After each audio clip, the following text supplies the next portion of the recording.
नमस्कार, मैं हूं Amod Srivastava. Amazing thought, amazing message, amazing information की दिशा में आज एक कदम और आगे। आज के इस दो चिंतन का विषय है ईश्वर की पहचान और समस्याओं का समाधान। आपको यह मेरा वीडियो अच्छा लगे तो लाइक करें, शेयर करें और लाल बटन दबाकर सब्सक्राइब अवश्य करें। साथ ही बेल आइकन दबाना बिल्कुल ना भूलें। आज के इस दो चिंतन का विषय है ईश्वर की पहचान और समस्याओं का समाधान। एक समय की बात है, स्वामी विवेकानंद अपने गुरु रामकृष्ण परमहंस के साथ घूमकर जन कल्याण की सीख दे रहे थे। वो अपना प्रवचन गांव-गांव, कस्बे-कस्बे और समाज में दे रहे थे। उसी दौरान स्वामी परमहंस ने एक प्रवचन दिया जिसमें काफी भीड़ आई हुई थी। सभा में गुरु परमहंस ने ईश्वर को सर्वत्र बताया। चाहे वह निर्जीव हो या सजीव, ईश्वर सर्वत्र विराजमान रहते हैं। यत्र तत्र सर्वत्र ही ईश्वर विराजमान रहते हैं। उनके प्रवचन से प्रभावित एक भावुक व्यक्ति ईश्वर को सर्वत्र देखने का प्रयास करने लगा। एक समय की बात आए जब वह पुनः गुरु परमहंस से मिलने के लिए जंगल के रास्ते आ रहा था। तभी रास्ते में एक हाथी मिला। हाथी पर महावत सवार था। वह दूर से ही आदमी को कहता रहा कि हट जाओ वरना हाथी तुम्हें नुकसान पहुंचा सकता है, सामने से हट जाओ। किंतु व्यक्ति पर तो गुरु का इतना प्रभाव था कि वह हाथी में ही ईश्वर को देख रहा था और वह हाथ जोड़कर हाथी के ठीक सामने खड़ा ही हो गया।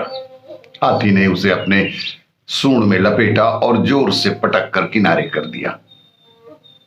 वह चोट इतनी दर्दनाक थी कि वह मूर्छित सा हो गया। जब आंख खुली तो सामने गुरु परमहंस अपने शिष्यों के साथ खड़े हुए थे।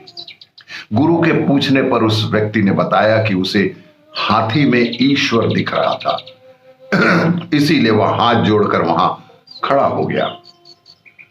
बिना भय के, बिना डर के वह उसके सामने खड़ा हो गया। स्वामी विवेकानंद ने कहा कि हाथी में तो ईश्वर नजर आया किंतु महावत में ईश्वर नजर नहीं आया, जो आपकी रक्षा करने के लिए आपको बार बार प्रेरित कर रहा था कि आप सामने से हट जाइए। किंतु आपने ईश्वर के इशारे को भी नहीं समझा। ईश्वर की पहचान अपने विवेक से भी की जाती है। विवेक से ही करें सदैव ही ईश्वर की पहचान। आज के इस दूसरे चिंतन का विषय समस्याओं का समाधान। एक गांव में दो शरारती बिल्ली रहा करते थे। एक दिन दोनों बिल्ली ने मिलकर एक घर से रोटी चुराई और रोटी को दो टुकड़ों में बांट लिया। दोनों बिल्ली अपने अपने हिस्से को लेकर खुश नहीं थी। रोटी के हिस्से को लेकर दोनों बिल्ली आपस में झगड़ने लगी। तभी पेड़ में बैठा हुआ एक बंदर दोनों बिल्लियों को झगड़ते हुए देखकर नीचे आ गया। दोनों के झगड़े को निपटाने के लिए बंदर ने कहा कि तुम दोनों झगड़ो मत, लाओ रोटी मुझे दो, मैं तुम दोनों को सुलह कर देता हूं। बंदर की बातें सुनकर दोनों बिल्लियों ने रोटी का अपना अपना हिस्सा बंदर को दे ही दिया। बंदर रोटी के दो टुकड़े को लेकर एक तराजू में डाल दिया। तराजू में रोटी के दो टुकड़े रखने के बाद तराजू एक तरफ झुक गया।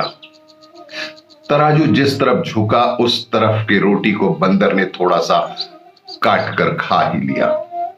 तब तराजू दूसरी तरफ झुक गया। बंदर फिर से दूसरे हिस्से का रोटी का टुकड़ा थोड़ा खा लिया।